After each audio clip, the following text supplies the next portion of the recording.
Après avoir été placée en garde à vue pour avoir conduit sous l'emprise de stupéfiants, Marie Garet aurait été lourdement sanctionnée selon nos confrères de Midi Libre. Zoom sur ce que l'on sait de l'affaire qui accable la gagnante de Secret Story 5. Vous l'avez connue dans le programme culte de TF1. Sacrée grande gagnante de la saison 5 de Secret Story, Marie Garet avait savouré sa victoire après une aventure, on ne peut plus mouvementée, en témoignent ses nombreuses prises de bec avec son ex-compagnon Geoffrey Crousilla.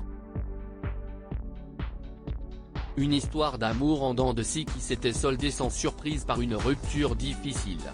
Si cette infirmière libérale avait finalement décidé de déserter nos écrans, sa vie sentimentale continue de faire couler beaucoup d'encre.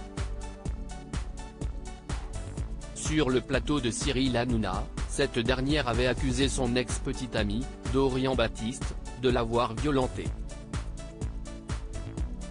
De nouveau dans la tourmente, c'est une autre affaire qui accable la starlette des anges de la télé-réalité. Marie Garet n'a pas retenu la leçon de l'affaire Palmade.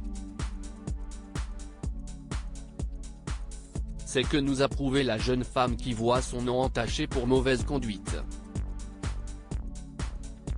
Mercredi 28 juin 2023, l'ancienne candidate de télé a fait la une des médias. Selon nos confrères de Midi Libre, cette native de Montpellier a été interpellée à Alès, Occitanie, par les forces de l'ordre et placée en garde à vue pour avoir conduit sous l'emprise de stupéfiants. Le comportement troublant de la conductrice, qui venait de sortir du cabinet de son avocat, pousse les policiers de la brigade anticriminalité à opérer un contrôle de stupéfiants qui s'avère positif, peut-on lire dans la presse.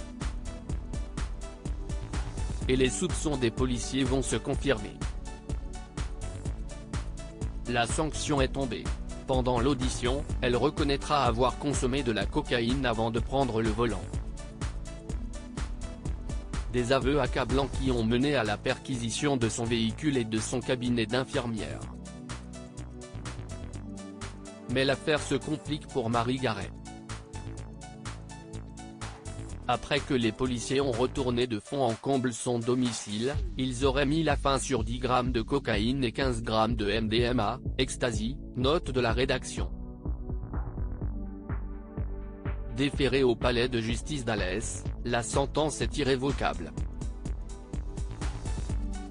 L'ex de Geoffrey Crousilla a été condamné à une peine de 8 mois de prison avec sursis pour conduite sous stupéfiants.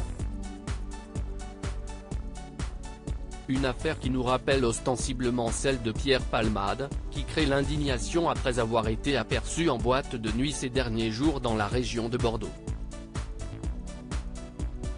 Stupéfiant.